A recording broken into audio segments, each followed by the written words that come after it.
નમસ્કાર દર્શક મિત્રો, હું છું પાયલ બામભણિયા। બોટાદ દસ્તક ન્યૂઝમાં આપનું હાર્દિક સ્વાગત છે। 16 લોકોને નોકરીની લાલચ આપી 43 લાખની છેતરપિંડી। મહિલા સહિત કુલ 3 વિરુદ્ધ ફરિયાદ। અમદાવાદની મહિલાએ નોકરીની લાલચ આપી છેતરપિંડી આચરી। બોટાદ પોલીસમાં અમદાવાદની મહિલા સહિત 3 વિરુદ્ધ ₹43 લાખની છેતરપિંડીની બોટાદની મહિલાએ ફરિયાદ નોંધાવી છે। અમદાવાદની મહિલા શિલ્પાબેને બોટાદની મહિલા સહિત 16 લોકો પાસે સરકારી નોકરી અપાવવાની લાલચ આપી અને ₹43 લાખની છેતરપિંડી કરવામાં આવી છે, જેથી બોટાદ પોલીસે ત્રણેય વિરુદ્ધ ગુનો નોંધી વધુ તપાસ હાથ ધરી છે। બોટાદ શહેરમાં આદેશ્વર ધામ એપાર્ટમેન્ટમાં રહેતા હેતલબેન પરાગભાઈ ગોહિલ કે જેઓએ એએનએમ સુધીનો અભ્યાસ કર્યો છે અને હાલ ઘરકામ કરે છે, ત્યારે હેતલબેન તેના પતિ સાથે 2 વર્ષ પહેલા સાળંગપુર હનુમાનજી મંદિરે દર્શનાર્થે ગયેલા।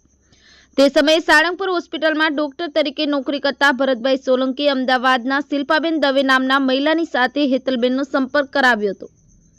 શિલ્પાબેને હેતલબેનનો નંબર લીધો હતો। ત્યારબાદ શિલ્પાબેને હેતલબેનને નર્સિંગ નોકરી આપવાની લાલચ આપી અને હેતલબેન પાસેથી 8 લાખ રૂપિયા લઈ છેતરપિંડી કરી હતી, જેથી હેતલબેને ત્રણેય વિરુદ્ધ બોટાદ પોલીસમાં છેતરપિંડીની ફરિયાદ નોંધાવી છે।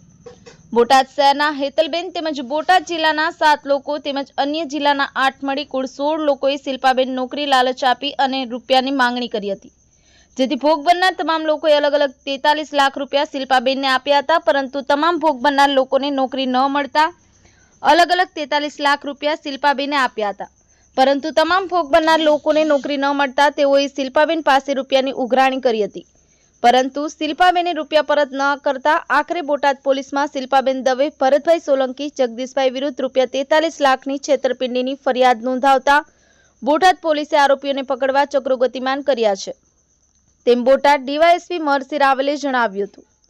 Bureau report, Botad Dastak news, Ramesh સત્યની સાથે।